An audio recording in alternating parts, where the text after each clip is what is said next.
Hello and welcome to our CU Events Week, the Friday. I hope that you are all sitting comfortably and are in for the ride. We're going to have a really great evening. My name's Emma and I'm a second year. I study psychology, and you are? And my name's Ben. I'm also a second year studying civil engineering. We'd just like to clear everything up beforehand. We are, of course, COVID secure. Let's put the microphone to my mouth. We are outside. We're outside in, if you know him, Pete Johnson's garden. It's absolutely lovely. The furnishings are delightful. They are homemade. Yeah, I know. It's incredible. Lots of work's gone into I'm not gonna lie, I'm this very set. jealous of his pallet furniture expertise. But yes, moving on. We would just like to give you a very warm welcome. Yeah, we are super excited for this evening. We're going to be hearing from Lydia. Our friend will be talking about how she came to faith and how she met Jesus. And we'll also be hearing from Ed. He'll be talking about Mark 4 and finding peace amongst all of all of life's craziness. And yes, haven't we had that this year? With all the unexpected things that have happened. Yes, so just a little plug for Unexpected for what's been going on this week and also what is to come. So we heard from Callum and Malika on Monday night about unexpected beginnings. And then we also heard on the Wednesday lunchtime session that they're from Kate Downey and Alice Hutton. Big questions, it was unexpected challenges, and we are also expecting next week to hear about unexpected injustice. Yeah. So we've also got lots coming up after this live stream. We've got a very fun, I hope, quiz coming from Tom Aykroyd, which will be great in the unexpected after hours. Make sure that you tune into that afterwards. I'm sure that'll be cracking. Yeah, and we, just to kick it off, we want to get the chat going, listen to what you're up to today, what you're eating for dinner, where you are in, whether you're in Newcastle, whether you're not. We wanted to ask you 3 questions. The first one is, where is the first place in Newcastle you will go to after lockdown's lifted? Where's yours? First place to go to after lockdown's lifted. For me, so we live, me and my housemates live just around the corner from Holy Hobo, and there is this place called the Geisha Bar, which is, we've been seeing it being built during lockdown, and it is starting to do takeaways. And so as soon as lockdown lifts, definitely going to head over there. That looks absolutely amazing. What about you, Emma? I would say just all the pubs. I just want to go to a Spoons, really. I just want to Spoons after church. Yeah, I've really missed that. Any hidden gems also that we've come across. Yeah, put that in the chat, hidden gems. For me, it's definitely Northern Rye Bakery down in Ousburn. They do amazing pastries and some pretty good coffee as well. But make sure you head down there early because things sell out very quickly. So long. Yeah. What about you, Emma? I think Jesmond Dean. I hadn't actually been to Jesmond Dean until second year, and the walks are great. I love the waterfall. Yeah, the waterfall is absolutely beautiful. And finally, just put it in the chat, which are you most excited for when things open up again? Pubs or clubs? And also, which one would you go to if you're going to a pub or a club? Just let us know. It'll be great. We want to go to Ferrell. Yes. We're really excited about going to Ferrell. Ferrell Fridays is just easily my favourite night out. But yeah, it's going to be weird being a third year and having 2 years of freshers, effectively. Yeah, I'm going to go for freshers just on repeat. Yeah. Really exciting. Amazing. So we're now going to invite Lydia over for a little chat and catch up.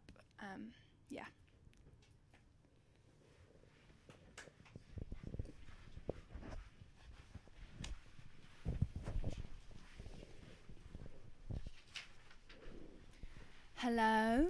Hi, welcome you're to right. the set. Thank you. Very Thank you. professional. Very quick shuffling over, yeah. How are you? Good. How are you? I'm good. I'm nice and warm. I feel bad. You guys aren't as close to the got my heater. I'm coat getting on. the residual heat from the heater. Yeah. But no, that's great.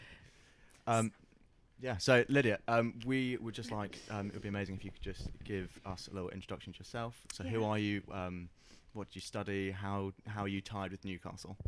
So I'm Lydia. I did my master's last year at Newcastle. I did forensic psychology. Graduated, and I'm now working. I'm now an adult. Exciting. I Days, know. that's terrifying. Yeah. So I moved here a year and a half ago. I did my undergrad in Glasgow. Oh, wow. Yeah. So you're based in Newcastle now? Yeah. Yeah. Lovely.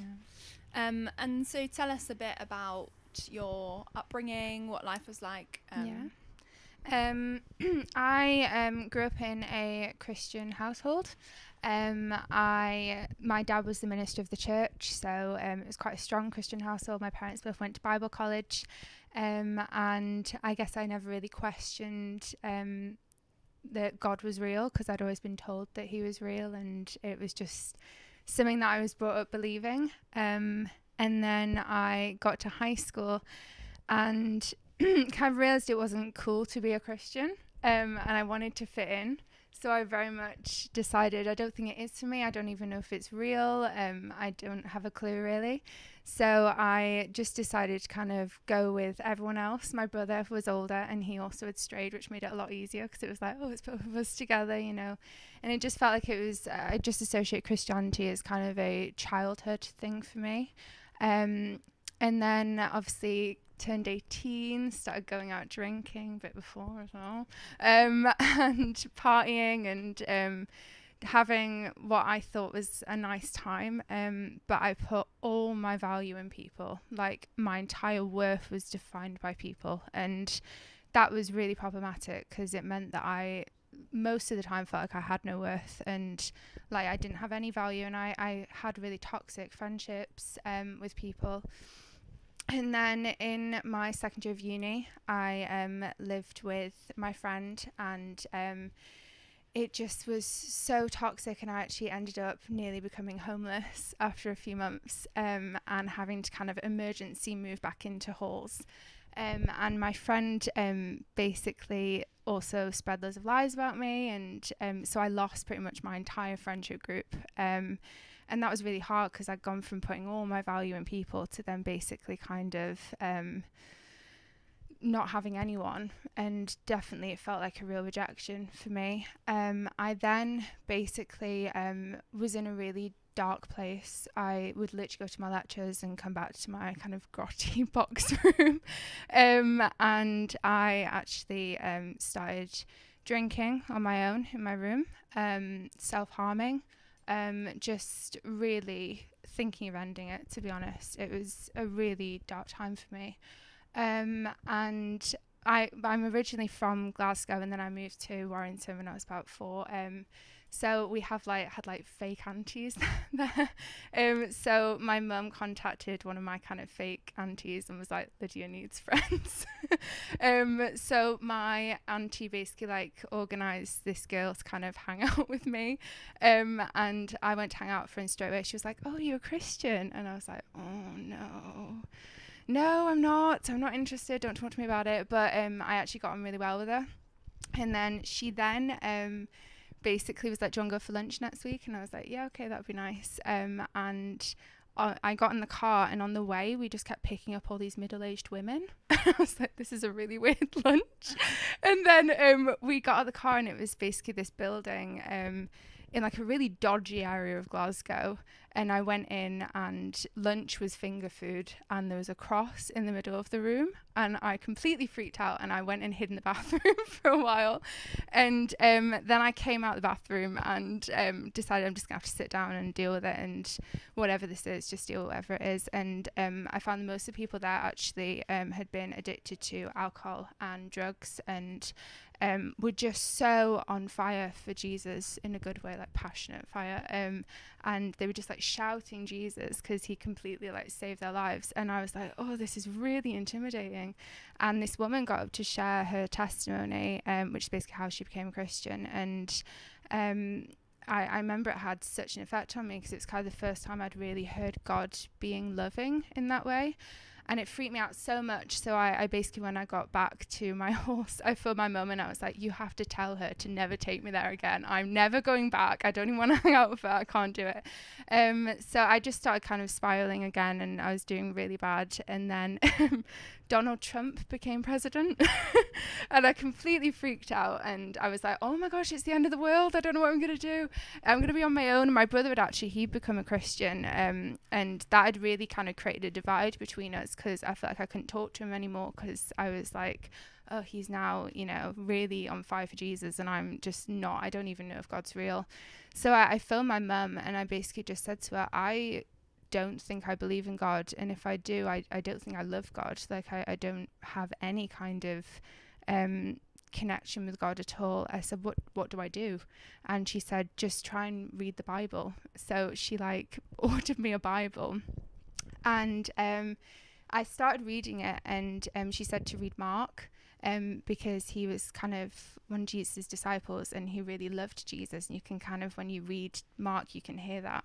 And I started reading it, and it was really weird, but I actually felt, and I did psychology, so I'm very skeptical, but I felt like this physical hand on my chest, like God was with me, and it felt really weird. And I thought it was just did, because I thought there was maybe the way I was sitting, but I just felt it the whole time I was reading the Bible. And I was like, okay, I don't feel, it was the first time in months that I hadn't felt alone, and that was really weird for me. So I read through the whole of Mark, and I was like, well, if Jesus is real, he's actually quite funny and witty, and just a really nice person, and also apparently he's also God. So I was like, right, okay. So I basically just prayed, and I said to God, if you're real, come at me. I'm gonna come and find me. Let's do this. And kind of for the next few months, really weird things kept happening. My Discover Weekly on Spotify had loads of Christian songs in it, and I'd go outside and I'd have people come up to me and basically be like, oh, I feel like I need to give you this. And one of them was a handwritten note that they'd just written down things to Google about Jesus, and it was just so strange, and I didn't even know what to do. And it actually got to a point where whenever I left the house, I was just like, right, who am I meeting today? Tell me about Jesus. I read loads of stuff about kind of evidence for Jesus and kind of evidence that God is real. And it got to the point where it made more sense to believe in God than not believe in God. And it also got to the point where I actually really loved God, and I thought, I do want a relationship with him, but I thought that to be perfect first, because I was still messing up. I was still having a really hard time, and still just doing things I shouldn't have been doing. And then I basically, one kind of week, I just hadn't talked to anyone for about a week, and I tried to phone my mum, and the calls weren't going through, and I was like, she's the one person I can actually talk to. So I just thought, what, I'm just going to pray. All I can do is pray. And I prayed, and then I actually read this story that basically kind of the conclusion of the story was that God doesn't remember your sins if you have a relationship with him. He's not sitting there being like, oh, Lydia's done this. Because the point is I don't have to be perfect. I'm never going to be perfect. I'm never going to be good. And I don't need to be, because Jesus was good for me. It doesn't mean I don't try, but it means that, the Bible, the standards of the Bible, I fall short, and that's the whole point, So I thought, okay, God, let's do this. And I prayed to God, and I just said, okay, I want a relationship with you. I want to live for you. Let's do it. And I remember I woke up the next day, and I just felt so different. I felt like I was on drugs. I went outside, and I was like, oh my gosh, the world. I felt like my clothes were different, and I felt so content. And things hadn't changed for me. I still had no friends. I still was on my own in grotty halls, but I didn't feel alone. I felt such comfort and peace. So yeah. Do you feel like that kind of has stayed with you the whole time, that kind of knowing you're not alone, or have there been times where you've been like, I'm not sure, this is hard? I mean, I definitely still have my doubts. I think that's natural. Every Christian naturally has it, because it is faith, But I think that, I mean, I've been through, it's not like life was easy for me all of a sudden. I still didn't have friends for about a year. I've had a lot of trials in my Christian life, things that have just gone so wrong. And I've been like, what is going on? But I think there's such comfort in knowing that God has a plan. And there's some things I look back now and I remember at the time being like, what are you doing? But actually now I'm like, oh, okay, I can see what you were doing. And I think as well, just relying on him during those times and knowing that kind of, yeah, he's there. And there is such a peace in kind of knowing that he is in control and he knows what's going to happen. And you kind of talked about there was a difference between the intellectual kind of realization of like everything that the Bible was telling you, and then there was also an emotional kind of like heart shift. Could you just like tell us a little bit more about that? And yeah, what kind of happened? Yeah, I think that kind of, so I read a lot of books on Christianity and kind of, they're called apologetics, and it's basically just evidence for the Bible being true and evidence for Christianity and people's testimonies as well of how they came to faith. And that, I mean, after that really solidified it for me. I read books, because science isn't against God, I think that's something really important to know. And I read loads of books about kind of the relationship between science and God and evidence for him in science.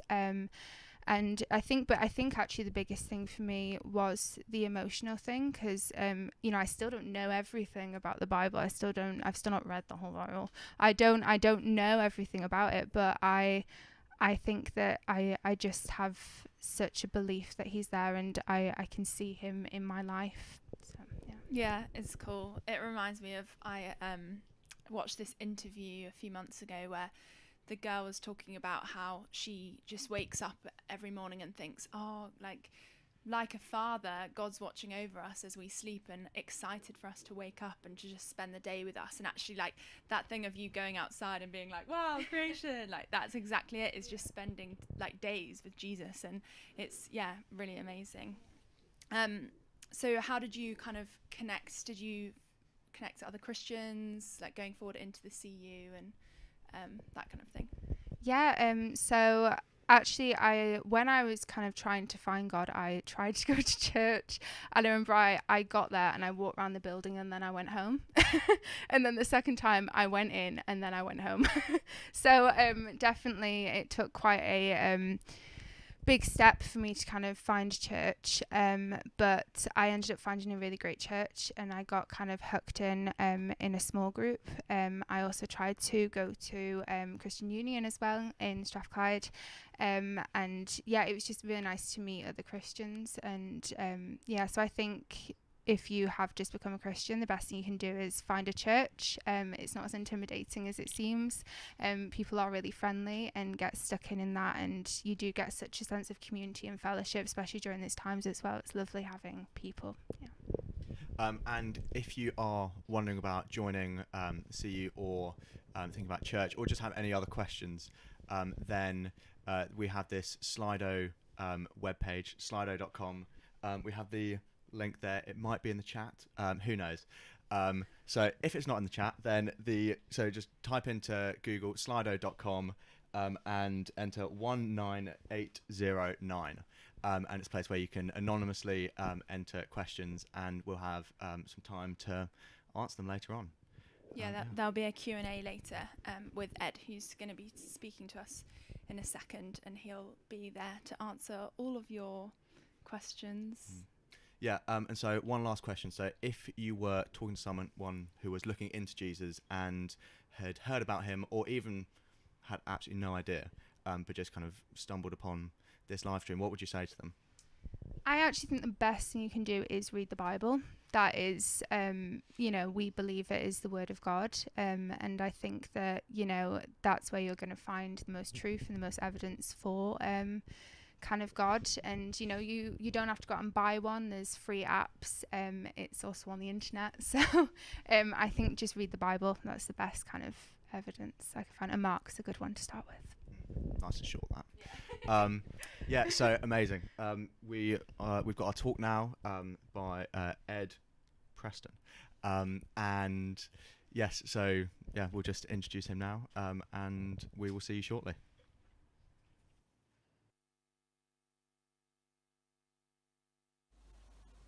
on Saturday, the 4th of March, 1933, Franklin Delano Roosevelt was inaugurated as the 32nd President of the United States. On that day, he took the stage and he delivered these now famous words. He said this: "The only thing we have to fear is fear itself." It was an audacious claim to make. 4 years previously, the US and the rest of the world had been rocked by the Wall Street crash. It was a colossal financial crisis. In the States, it was a catalyst for the Great Depression. It swept the entire country. Massive job losses followed. In cities all over the United States, there were soup kitchens, there were bread lines. These quickly sprang up to feed people who were poor, people who were utterly destitute. There were tough times, and for many, life was extremely hard. What then gave Roosevelt such confidence to begin his speech like this? Was he just an optimist? Is this something that he hoped for? Something he hoped that the people would hook onto? Perhaps he was deluded. Maybe he just hadn't seen these horrible lines, often the whole way down streets. People queuing for bread, hanging their heads in shame, utterly destitute. Maybe he'd just not seen it.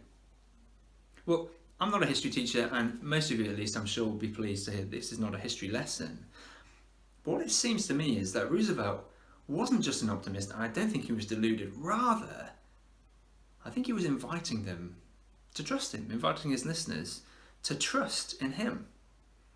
He was inviting them to trust in the power that he had to change their situation, and to trust also that he had the desire to do so. Over the past 12 months, we have lived through and are still living through a time of crisis, and a time which for many has brought great fear. I wonder then, during these recent months, where have you been placing your trust? Where have you been looking to hope? Where have you found peace during this crisis? We all have our own personal stories of hope. We have them as individuals, but we also have a national story of hope, don't we? We might think of the hope we have in the power of our NHS. I'm sure many of us stood and clapped for them to the doorstep applause months ago. Right now, of course, our country has our hope in the power of a vaccine. We hope and we pray that it will be enough to stem the tide of infection, to stop the rising death toll, so that lockdown can be brought to an end and we can get on with our lives. We hope and we trust in its power. To bring an example that's maybe a bit more close to home for many of you, you're probably thinking of your hopes, your dreams, your fears for the future. Very likely in this circumstance, you're trusting in another power, the power of yourself, the power of your own academic achievement.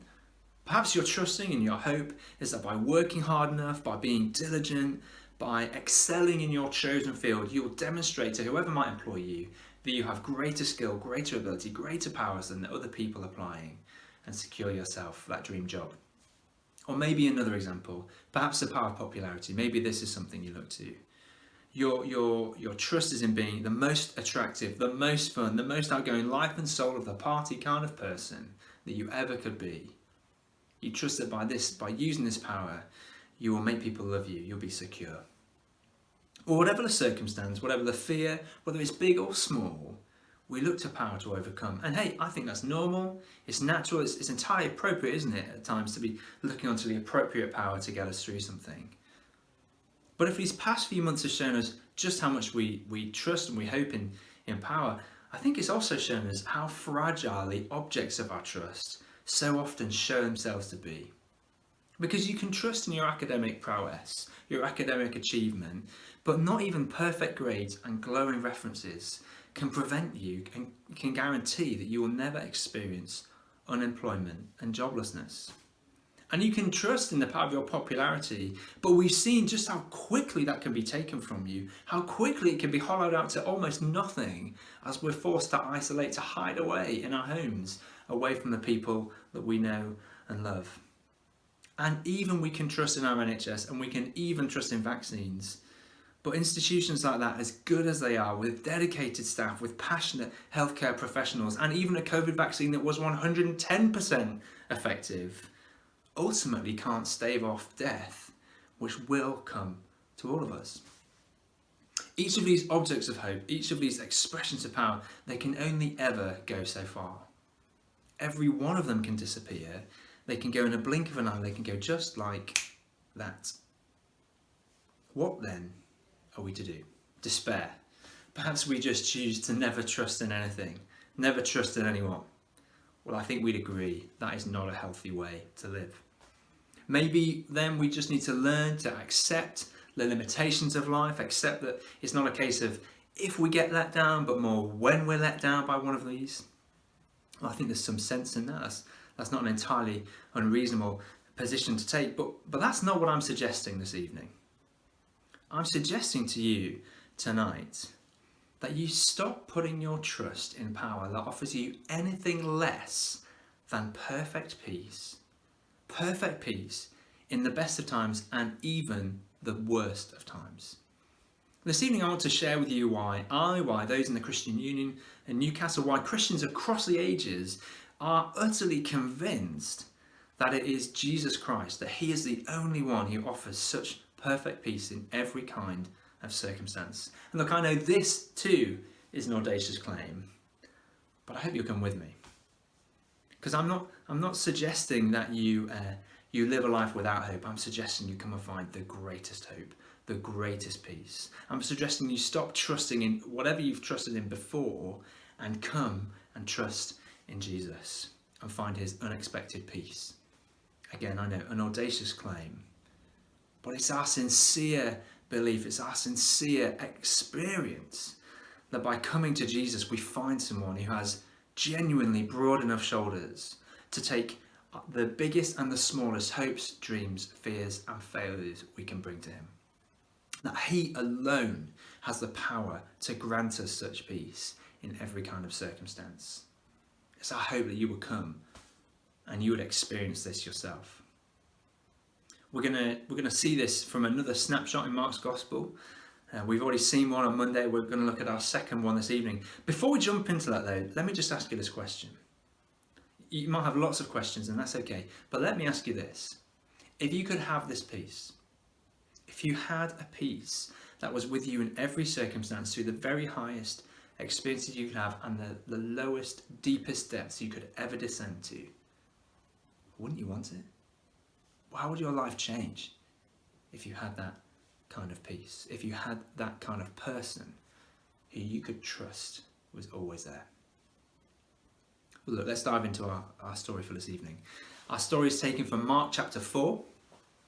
It takes place in a boat. Let me set the scene for you. Jesus and his friends who are experienced fishermen, they are on a boat. They're sailing across the Sea of Galilee after a long day. Mark writes this for us. It says, "A furious squall came up and the waves broke over the boat so that it was nearly swamped. Jesus was in the stern, sleeping on a cushion. The disciples woke him and said to him, 'Teacher, don't you care if we drown?' He got up, rebuked the wind and said to the waves, 'Quiet, be still.' Then the wind died down and it was completely calm. He said to his disciples, 'Why are you so afraid? Do you still have no faith?' They were terrified and asked each other, 'Who is this? Even the wind and the waves obey him.'" If you were here on Monday, if you joined us for our session on Monday evening, you'll have heard me say this, that Mark has some quite strange snapshots to show us, and this is one of them, isn't it? It's a strange story. I'm sure you've got lots of questions. If you've got them, please stick around. Please either write them down on a pad of paper, bring them with you. We'll have a time of questions immediately after this. You can pepper me with questions, ask me anything you want. So do come along to that. I'll be on Zoom and we'll be using Slido to ask questions. For now though, I just want to show you two quick points, two things that we can bring out of this and see the love and the peace that Jesus has to offer. First of all, then, we see this. Jesus is always ready and willing to help those who ask him. We see this in his response to his friends, to those disciples. They come to him all flustered. They've assumed because he's asleep on this cushion that he doesn't care, but they're mistaken. We saw how he responded. He immediately got up, immediately responded. The opposite of what they thought was true. He He longed and was ready immediately to help them in this stormy circumstance. Jesus is willing and ready to help. All you need to do is ask. All they had to do is ask, and all you need to do is ask. That's the first thing. Jesus is always ready and willing to help. All you need to do is ask. Second, though, and I'm sure this is probably where the bigger questions are going to come, Jesus has the power to deal with every kind of storm. Look, I know as you hear this story, as you look at this, you're thinking, miracles? Talking to the wind? Are you serious? Again, bring those questions after this. I want us to see, though, this is Mark's claim, is that Jesus has unparalleled power. Unparalleled power over all things. With his words, all he had to do was speak to the wind, speak to the waves, and he could calm a storm. He spoke to the weather like it was a misbehaving dog and said, sit down, shut up. And it obeyed. To everyone's astonishment, the weather obeyed. This is Mark's claim. I wonder what you make of it. This is the unparalleled power of Jesus. More power than any king, more power than any ruler, more power than any prime minister or president. Jesus has incomparably great power.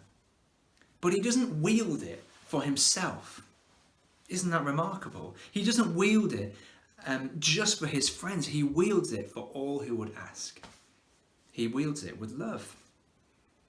Jesus doesn't just have power over a literal storm as we see here. We're seeing Jesus has power over every kind of storm. And so I wonder if you would consider trusting Jesus tonight. You may have questions, but what's stopping you coming and trusting him?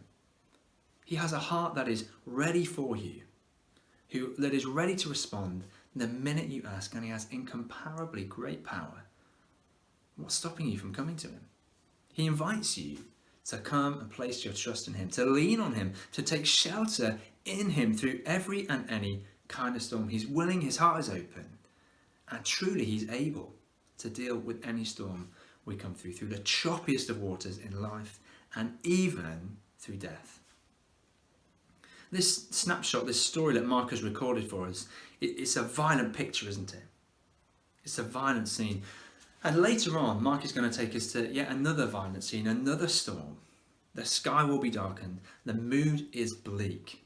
But in this storm, rather than a boat on a lake and wind and waves, the focus of this storm will be a man nailed to a cross. We'll see Jesus, innocent though he is, sentenced to death as a criminal, bearing a storm of God's anger. God's anger at human sin, at all the ways that each of us live our lives for ourselves, all the ways that we ignore God, all the ways that we don't love him, that we don't honour him, and all the ways that then impacts and has a tragic and terrible consequence on those around us. In this storm, we will see Jesus standing in our place, taking the storm for us. We'll see him giving his life, not because he had to, not because he was forced to, but because he chose to. Can you see just how trustworthy Jesus is? How worthy of all our trust, of all our hope he is. Jesus is someone who, unlike President Roosevelt or any president before or since, who, unlike the NHS or unlike a vaccine, even unlike yourself, he will never let you down. He shows us that through this storm, in this story, and he shows us by dying on a cross, and he proves his power by 3 days later, after dying, rising from the dead. He proves just how much he loves us and how able he is to deal with our storm. Look, I know this sounds strange, I really do. But if it's true, if this is real, well, why on earth would you not want to put your trust in Jesus? Why would you want to put your trust anywhere else? Why would you put your trust in the power of your achievements, or the power of your popularity, or the power of the NHS, or the power of a vaccine? And look, I'm not an anti-vaxxer, but do you see it's a power and a place of trust better, more secure than anywhere else you could put your hope or trust in? Why would you settle for anything less than the incomparably great power, than the incomparably great love that Jesus has? Look, again, I'm sure you've got loads of questions, And maybe you're interested, but the thought of committing to this right now is just not possible. That's okay. Again, please do come. Please bring every question you've got to this the question panel afterwards. I would love to take them all, and I'll do my very best to answer. Perhaps you're intrigued, though. Perhaps you're intrigued, and as well as your questions, you want to find out more. Well, please do continue to read Mark's Gospel. If you want to have a copy sent to you, you can ask the Christian Union and they will arrange for a copy to be sent to you, or you can find it online. There's loads of places. You could check out biblegateway.com and read it for free on there. But perhaps tonight, having listened to this and having spoken with your friends and thought about this for a while, perhaps you're now ready to come to a place where you do want to put your trust in Jesus. Perhaps you want to respond to him. Well, before I hand back to our hosts tonight, I'd like to finish by giving a simple form of words that you can use either right now or later on in the evening to start a conversation with Jesus. They're not magic words. There's nothing particularly special about the words I've got to say, but as with any other person, if you want to tell them that you trust them, well, you talk to them, don't you? So you could use these words. You can say something simple like this to tell Jesus tonight that you want to trust in him, to turn from your other things that you've trusted in and turn to him. You could say this: Lord Jesus, I've trusted in other people and other powers, but now I want to put my trust in you. Forgive me for putting my trust anywhere else. Please grant me your peace as I follow you. Amen. It's a simple prayer. Perhaps you're ready to pray that tonight. Have a think. If you'd like to do that, why don't you talk to the friend who invited you to come along to this? But for now, those of you with questions, please do come back. Please do ask me in the question time shortly to come. But for now, I want to hand back to our host. Thanks so much for listening.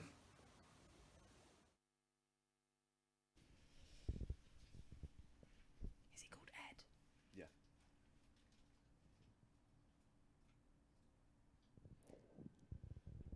Thank you so much, Ed, for that wonderful talk. And if you've prayed that prayer for the first time or for another time, we are so excited about that. And we just want to really encourage you that we want to be here to support you. We're your family now. And put any questions you have in the chat. And Lydia will also be in that Q&A with Ed later. If you have any questions for her, that would be really great. And what can people be doing after this ends? So, after this ends at 8:15, if I'm not mistaken, one of my housemates, Mr. Tom Ackroyd, is running a little quiz, which I've heard some of the quiz rounds, and they sound absolutely cracking. One of them, actually, I'm not sure, I'll say it, whatever, is a face morph round. So it'll be interesting to see who Tom picks for that. It's going to be awkward if he's scrapped that round now. That's going to be really awkward. Yeah, Tom, don't do that. But yes, so following on from Matthew, no, not Matthew, is it Matthew? No, Mark 4, there we go. Bible knowledge, very strong. Following on from Mark 4 with Jesus in the boat, Emma and I were chatting, and we were just wondering if you had also put this in the chat as well, in the live stream one, if you were stuck on a boat, which 3 celebrities would you like to be stuck with? So Emma, who would your 3 be? So I don't know why I struggled with this a lot, but I did. The first one would be Jay Wicks, and that is because Lockdown hero. He is my hero. I've actually seen him not so long ago. He lives near my house, and I think he's really great, very encouraging, and he would motivate me to live my healthy lifestyle, get my abs on the boat, and I just think it would be such fun.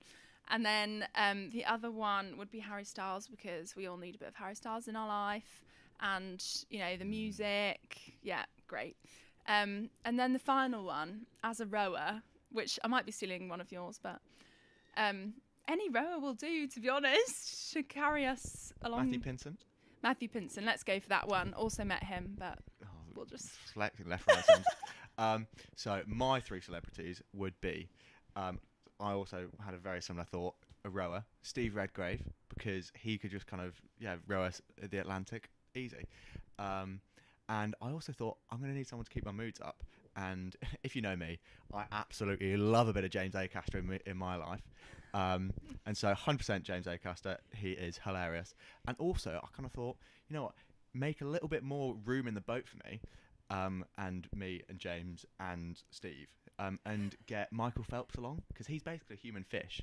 He can just jump in the water and just swim alongside the boat, and we'd be sorted. Tow you Yeah, or along. well, it depends. Who would win in a race? Well, not a race. Who would be more powerful in the water? Yeah. Steve Which Redgrave. engine is stronger? Yeah, exactly. Steve's arms or Michael's himself. Everything. Yeah. Who knows? Let us know. Some of you have been participating in the chat and we are loving it. People have said that they're watching from Manchester, Nottingham, Belfast. We've gone global. Global, boys. Spittle Tongues, local. I Yeah, hope that's you're slightly less global, but having fun. Spittle Tongues is also We used to live there lovely. last year. Cry. Castle Leazes. If you're living there, I feel sorry for you, but it's a lot of fun. So Yeah, they lost power the other week yeah, I know, that was crazy. for a few days. I know. Not good. And also people are excited to go to the Cat Cafe in Newcastle, which I'd be more inclined to go to the Dog Yeah, Cafe I've heard- because there is also one of those. Yeah, I've heard so much about the dog cafe and just like whispers. I've heard so much about the cat. That is abysmal. I've heard a lot about the cat cafe, but whispers of the dog cafe. But I've got Yeah. no idea where the dog cafe actually is. I don't know. The Cat Cafe is on the quayside. I know that. Okay, lovely. And Dot Bagels, which we're not actually far from now, No. which is Yeah, lovely. just And round the they're corner opening from one in PJ's house. Jesmond, which is very Yes, exciting. they are. Right next to. I was really annoyed about this for some reason, but I really was. They're shutting down one of the Acorn hardware shops, to open up a Dot Bagels, and I was like, why would they shut down a hardware shop? It's just so much fun. You just walk around it. Why? Oh, I love it. I love a hardware shop. And people are also excited to go to Flares. Yes, absolutely. I see you there. Yeah, we will be in there. But I think that's all we've got time for. Might have to wrap it up here. But yes, it has been lovely having you guys with us. And just a little reminder, there's stuff on Monday next week. Unexpected Injustice should be really, really interesting. Be a great laugh as well. And from us two, we'll be seeing you again on Friday. And if you have any questions, want to get in touch, there is a Google form that will be in the chat. And all the details, if you need any of the details, they're on the social medias and in the chat, in the Zoom chat. Yeah. But thanks for spending the evening with us. Yeah, it's been a pleasure. It's been lovely. Yes, after hours, go there.